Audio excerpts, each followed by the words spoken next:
Hello tout le monde. Alors aujourd'hui je veux faire une petite vidéo pour vous proposer un nouveau format expérimental. L'idée elle est toute simple, c'est de récupérer toutes les stories Instagram que j'ai fait depuis le début du voyage et de les monter en vidéo pour faire un petit suivi semaine après semaine. Donc je vous préviens, ça commence avec l'Italie et c'est très, comment dire, expérimental, je l'ai déjà dit mais c'est pas le mot que je cherche. Archaïque. On va dire archaïque. C'est très brouillon en fait, parce que le son que j'ai, il est dégueulasse. Je filme des trucs un peu aucun rapport, à des moments aucun rapport. Voilà, c'est un peu archaïque, mais je vais garder ça pour suivre l'évolution de ces premières vidéos jusqu'à maintenant. Parce qu'en fait, maintenant, quand je fais des stories Instagram, je les fais en pensant que je vais les monter.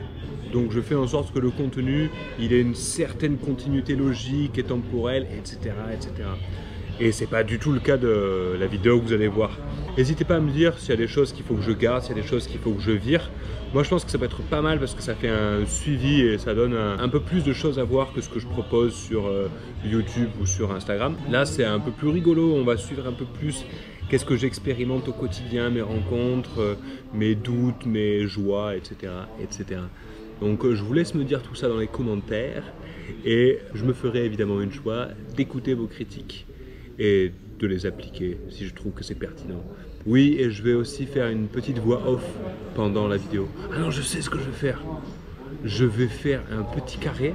Oh, je sais, ah ouais, putain, nouvelle idée, génie. Je vais faire un petit carré en bas de la vidéo, comme ça. Oh, je vais essayer de le faire maintenant d'ailleurs. Putain, le mec, il requiert des skills de ouf là. Ok, en gros, un petit carré qui fait chouk et qui descend en bas de la vidéo et qui fait un petit commentaire de la vidéo pendant que la vidéo elle tourne. Eh oui, ça me paraît une bonne idée ça. Ok, je vais essayer ça.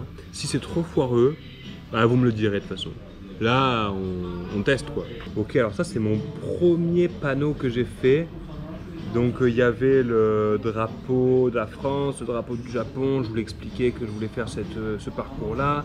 Il y a la terre au milieu avec une flèche. Et je m'étais dit que j'allais écrire au marqueur, à savoir le bonjour, apprenez-moi une recette s'il vous plaît. Donc là mon panneau il a évolué et vous le verrez plus tard. Donc là c'est vraiment le premier panneau, le premier, voilà. Il était pas mal, il était mignon. Alors là je suis arrivé tout à l'heure à Cervo, C-E-R-V-O, petite ville côtière. Et il s'est mis à pleuvoir de ouf, alors je me suis réfugié à la pizzeria. Et là je vais profiter qu'il pleuve un peu moins pour grimper en haut d'une colline. Il y a un spot, paraît-il, superbe pour camper. Du coup, voilà, je vais me faire une petite mission. Je vais remplir mon sac de pizza pour me nourrir pendant la nuit. Et voilà. Et je reprends la route dès demain matin.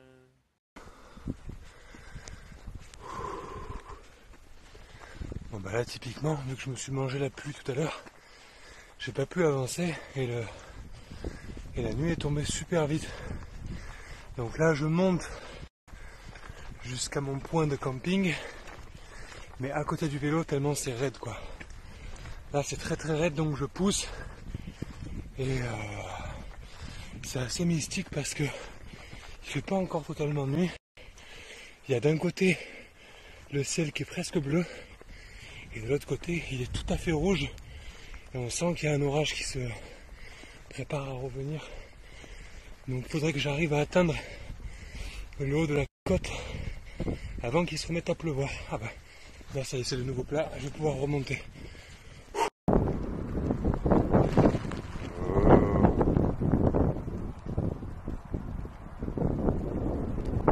Et ben, j'ai bien fait de profiter de cette petite éclaircie. J'ai tarpin galéré à monter.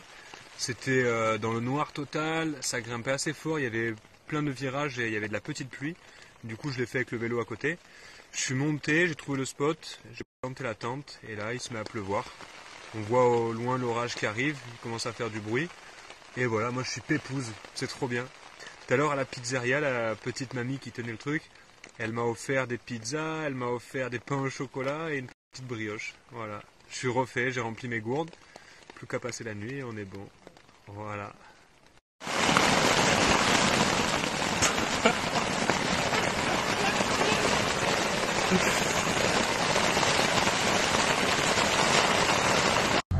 Et voilà, au réveil, je me réveille avec une vue comme ça sur toute la côte.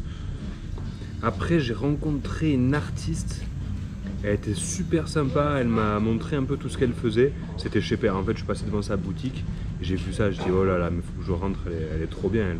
Du coup elle m'a montré toutes ses techniques, elle m'a montré ses trucs en cours.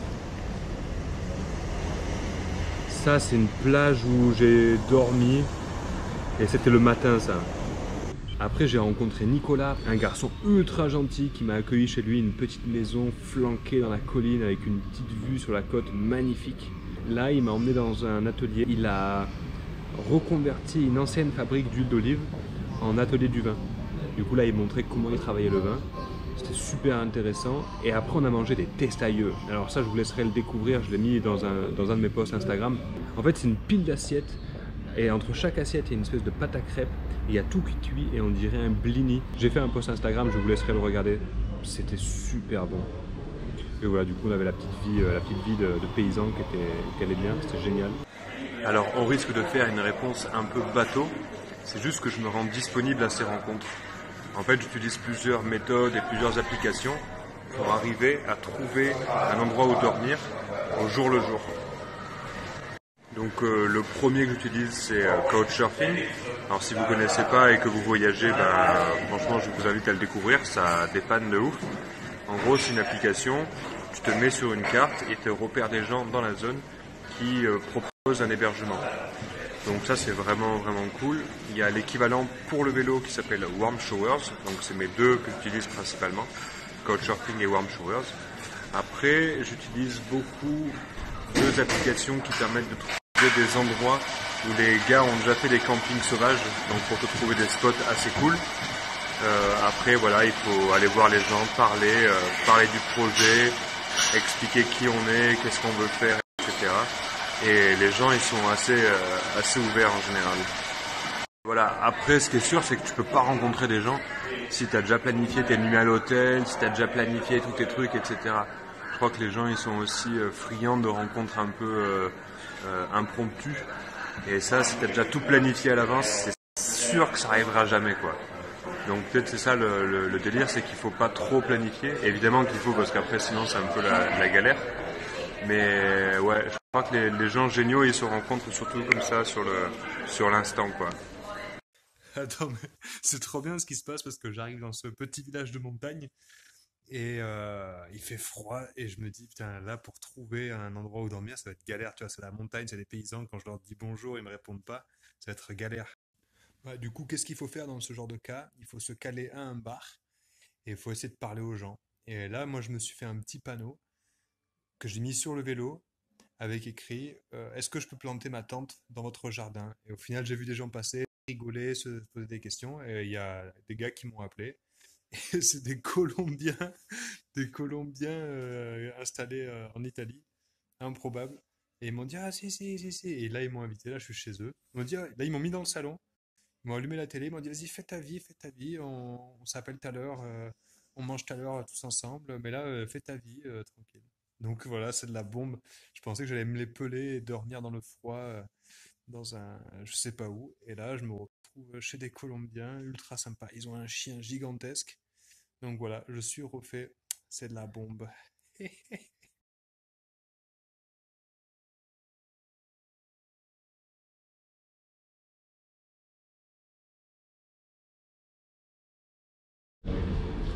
Ouais, cette famille a été vraiment improbable, c'était super cool. C'était vraiment génial. Et oui, ils m'ont offert un petit livre. Et donc là, quand vous voyez ce genre de petit livret avec les peintures bibliques peintes un peu en mode nouvelle école, c'est les témoins de Jéhovah. Et en plus, vous le voyez, peu importe le titre, parce que là, je ne connaissais pas ce nom, ça va être le nom italien du coup, la Atalaya. Et quand vous voyez un petit logo de tour comme ça, c'est Watching Tower, la tour de garde, et c'est le témoin de Jéhovah. Et moi qui l'ai critiqué à tout bout de champ, je proclame que individuellement je ne les critiquerai plus. Voilà, parce qu'ils ont été tellement gentils avec moi que voilà, merci à eux. Ah, voilà, là il avait plu, classique. Là, j'arrive dans une ville, je ne connais personne évidemment. Je vais dans un bar évidemment. Des gens me parlent et ils me disent bah, viens nous voir à la boulangerie. Je vais les voir à la boulangerie et voilà, ils me laissent accéder aux coulisses du mystère. Et du coup ils m'ont mis trop bien, ils m'ont offert plein de gâteaux, j'étais le roi. C'était génial. Miam, miam, miam, miam, miam. Et ils m'ont trouvé un endroit où dormir. C'était génial. Oui, j'ai dormi chez Alice et sa maman, que je venais de rencontrer. Hein. Je les ai rencontrés comme ça au feeling, quoi. Elles m'ont accueilli, c'était génial. Elles m'ont fait de la vraie cuisine italienne comme on aime. Alors là, c'est la sensation que je préfère la plus au monde, c'est qui me remplit de joie. Voilà, c'est d'arriver dans une ville que je connais pas en fait, et de découvrir des rues et d'être perdu et d'être noyé au milieu de gens dont je comprends pas la langue, de lire des trucs. Je comprends un peu ce que ça veut dire des fois, et encore. Là encore, ça va que c'est l'Italie. Mais ouais, j'adore cette sensation-là, d'être complètement perdu en fait. D'être perdu, d'être un inconnu dans la foule. C'est... Ah ben voilà, c'est le bar où je vais, je crois. Voilà, tu vois, c'est comme ça que ça se passe. Ouais, c'est excellent. Et je vais me caler là, ça a l'air bien. Bah, j'arrive, je m'assois, et je sais pas si c'est le serveur ou si c'est quelqu'un random. Il m'a dit bouge pas, je vais te payer le café. Là, tu es en train de faire ce que j'ai toujours rêvé de faire. Bouge pas, tu veux quoi? Tu veux un court ou tu veux un long? Voilà. C'est de la bombe. C'est de la bombe, c'est trop bien, je suis trop content. Voilà. Ok, c'est de la bombe. C'est un mec totalement random dans la rue qui s'est arrêté, qui était me chercher un café et une pâtisserie. Et il travaille dans une entreprise de camions apparemment, bel camion. Il m'a dit si t'as le moindre souci, tu m'appelles et tout. Tu réalises mon rêve et je sais à quel point ça peut être plein d'imprévus, etc. Donc appelle-moi si t'as besoin. Et voilà, il est parti. Il a été me chercher un café, il est reparti. C'est de la bombe, de la bombe. Alors je sais pas à quel point ça se vérifie ce que je dis, ou à quel point c'est un peu dans ma tête et de la pure fantaisie, mais j'ai l'impression que si tous les jours tu te mets dans un mood où tu dis merci, toi tu remercies ce que tu veux, hein, tu remercies le ciel, la terre, la terre, la mer, dans un mood de gratitude, j'ai l'impression que tu attires à toi absolument toute la bienveillance du monde. Je dis pas que ce truc-là, ce magnétisme à bienveillance, il peut éviter les soucis et les imprévus. Hein. C'est pas du tout ça que je dis. Je pense que les imprévus, ils arrivent parce qu'ils arrivent, point barre. Mais j'ai l'impression que pour attirer à soi cette bonne énergie, etc., si toi t'es pas dans un état de gratitude totale, et ben ça peut pas arriver, je crois. Donc encore une fois, je sais pas si ça se vérifie, je sais pas si c'est une fantaisie, mais en tout cas, pour l'instant, à chaque fois qu'il m'arrive des choses, je me mets dans une phase de gratitude totale, en remerciant, voilà. Après c'est mon point de vue personnel, tu vois, c'est mes délires personnels, tu vois, c'est mes tripes mystico-religieux, mais je me mets dans un état où je dis merci, merci la vie. Ouais. Mais c'est de la bombe. Et le gars m'a offert plein de pâtisseries, là, plein de petites pâtisseries. C'est trop bon. C'est trop bon. Bon, ça c'était un petit jeu concours que j'ai proposé en story. Donc évidemment le seul qui a trouvé c'était mon daron. Le mec qui connaît tout, ça fait plaisir. Donc là en fait on peut voir le personnage au centre, peut-être je vais faire un petit zoom dessus. C'est Moïse, on le reconnaît parce qu'il a des sortes de cornes sur sa tête. Et à cause d'une mauvaise traduction, on lui a attribué des cornes alors qu'il s'agissait plutôt de rayons de lumière, on va dire. Et d'ailleurs sur certaines représentations c'est des cornes de lumière. Et là c'est la scène où il est dans le désert, il guide les Hébreux pour la sortie d'Égypte. C'est le moment où du coup Moïse met un coup de bâton sur un rocher et bam, il y a de l'eau de source qui en jaillit. Et du coup les Hébreux voient ça comme un signe de Dieu. Ensuite dans cette peinture on a quelques indices qui nous font converger vers Saint Christophe. Le premier c'est qu'il est géant, tu vois, si on compare son corps par rapport aux autres, il est colossal. Et on sait que Saint Christophe étant un passeur de fleuves, il avait une stature assez gigantesque. Donc il est souvent représenté en géant. Ensuite c'est son supplice des flèches pour ça que vous avez été nombreux à me dire que c'était Saint-Sébastien, mais Saint-Sébastien, on le représente avec des flèches qui le traversent de part en part. Là, on voit que toutes les flèches, elles s'arrêtent ou elles sont déviées. Ensuite, il y a un petit détail qui ne trompe pas, c'est qu'il y a un des gars qui se retrouve avec une flèche flanquée dans l'œil. Je ne sais pas comment il s'est débrouillé. Il s'agit du tyran qui a ordonné la mort de Saint Christophe. Et Saint Christophe lui dit « Demain, je serai mort. Prends un peu de mon sang et mélange-le à de la terre. Pose-le sur ton œil crevé et tu retrouveras la vue. » Du coup, le roi, il en a marre, il fait décapiter Saint Christophe. Il se fait quand même son petit pansement et il recouvre la vue. Et quand il retrouve la vue, il se convertit parce qu'il constate qu'il n'y a que Dieu qui peut accomplir des miracles comme ça. Donc c'était bien Saint Christophe. Alors sur cette peinture, il y a un peu un doute qui subsiste. Alors le personnage, c'est sûr que c'est Moïse parce qu'il a ce trait caractéristique de la barbe et des sortes de cornes. Et ça ressemble en tout point aux 10 plaies d'Égypte. Seulement, il n'y a pas de serpent normalement dans les plaies d'Égypte. Il y a des sauterelles, des moustiques, des grenouilles, etc. Il y a une autre phase où Moïse avec son beau-frère, ils vont devant Pharaon et il transforme son bateau en serpent contre le serpent des magiciens de Pharaon. Mais il n'y a pas de pluie de serpents. Est-ce que les serpents du coup représentent les ténèbres? Les ténèbres étant l'avant-dernière plaie d'Égypte? Je ne sais pas exactement, je ne saurais pas vous dire, mais en tout cas il y a une scène de panique. Ouais, on sent que l'ambiance elle n'est pas à la rigolade quoi. Et on a évidemment Moïse qui est au centre. Bon alors celui-là j'avoue il était dur, mais évidemment mon père a trouvé. En fait il s'agissait de Samson. Samson on le représente ou au moment où il s'est fait couper les cheveux par Dalila, ou au moment où il détruit les colonnades auxquelles il est enchaîné, mais rarement dans sa tenue de guerrier. Et en fait là, à quoi on le reconnaît? On le reconnaît à sa massue, et regardez sa massue, en fait c'est une mâchoire. Et dans la Bible, on le décrit avec une mâchoire d'âne. En fait il n'a plus aucune arme, et il prend une mâchoire d'âne et il défonce une armée de Philistins. Easy, le mec est ultra chaud quoi, il n'a pas besoin de grand chose, il fait des moulinets et il défonce tout le monde. C'était donc Samson, et ben bravo à ceux qui avaient trouvé. Bravo papa. Alors là j'ai visité un lieu incroyable, le Palazzo d'Ite, avec des peintures à couper le souffle, des symboles ésotériques, en veux-tu, en voilà. Je ne vais pas tout détailler ici parce que ça sert à rien, j'ai fait un post Insta pour un peu décrire le lieu, donc je vous encourage à aller voir ça. Et surtout, évidemment, ça va être un objet de mon atlas de curiosité. Il y a plein de choses à dire, je me suis régalé, j'ai passé des heures et des heures à essayer de comprendre ce que je pouvais comprendre. C'était magnifique, c'était incroyable. J'ai pris plein de photos, plein de vidéos et j'ai vraiment halluciné de la complexité de certaines peintures et surtout de leur étonnante elle marche bien, tu vois, il y a un truc c'est efficace, une espèce d'efficacité. Genre ça, on dirait que ça a toujours existé. C'est presque intemporel ce lieu, tu vois.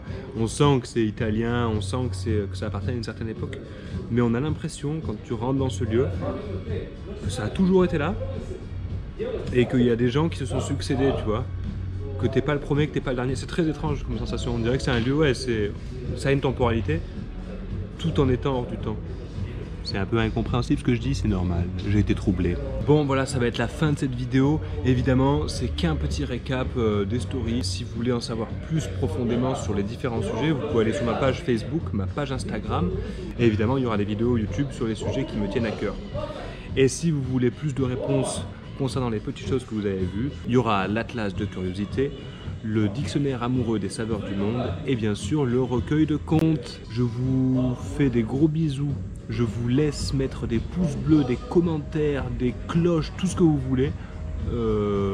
Et je vous laisse me dire ce que vous pensez de ce format-là aussi. Si vous pensez que c'est exploitable. Moi, je sais que c'est exploitable, même si les premières vidéos là, elles sont un peu fatiguées, mais vous allez voir, ça va être pas mal après. Je vous fais des gros bisous. Merci à tous de me suivre et de m'envoyer des mots doux, ça me fait plaisir. J'espère que je vous fais plaisir. J'espère qu'on se fait plaisir mutuellement. Voilà, gros bisous. Je sais pas combien de fois j'ai dit gros bisous, mais gros bisous.